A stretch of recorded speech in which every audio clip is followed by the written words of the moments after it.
The Global Climate Project recently released data indicating that even though carbon emissions had flatlined between 2014 and 2016, unfortunately, the statistics show that carbon emissions recently have jumped up.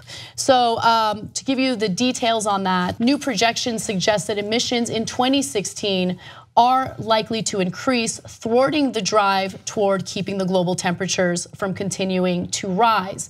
So there are a number of different factors, but one thing to keep in mind is that when it comes to the Paris Climate Accord, for instance, yes, the United States pulled out, that is problematic. The United States is also undoing some of the environmental regulations that were passed under the Obama administration, but there are other countries who signed the agreement who aren't necessarily putting action behind what they said that they would do. And so that is obviously a concern that should be looked into. Also, keep in mind that other countries have replied to the fact that Donald Trump has pulled out of the climate accord. Syria and Nicaragua, who originally did not want to be part of the agreement, are now stepping in, and they're saying that they will do what's necessary to cut carbon emissions. So as far as the Paris Climate Accords and the rest of the world agreeing, we have become the sole rogue nation. So Nicaragua, to be fair, thought that the climate accords were not tough enough. Right. So they were hesitant to join because they wanted to go further, so give credit to Nicaragua there. Syria, on the other hand, was another holdout saying, I mean, it's funny, there's legitimate concerns that the government of Syria has gassed its own people. Yeah.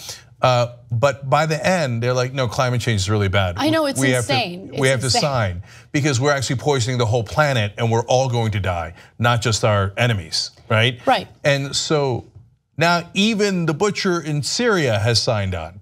And by the way, Duterte, another butcher, signed on. Russia signed on. Maybe Putin should tell Trump to sign on, maybe then he'll do it. Yeah, absolutely. And by the way, I mean, China is really stepping up when it comes to renewable energy, and it's really helping their economy because they're the leaders when it comes to hydro plants, when it comes to solar energy, wind energy, and so we're letting them take the lead. China's winning. China's winning. That's a good way to motivate Trump. The Grand Ayatollah in Iran signed on. All of the Northern European countries signed on, all the Southern European countries signed on. Everyone but us has signed on to help the planet. So Trump stands alone as the one person who is saying, I will under no circumstances work with the rest of the world.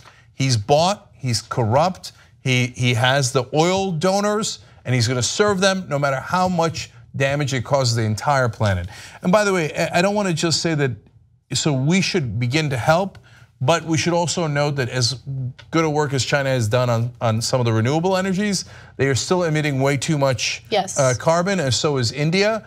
And those are huge problems and part of the reason for the rise in carbon now.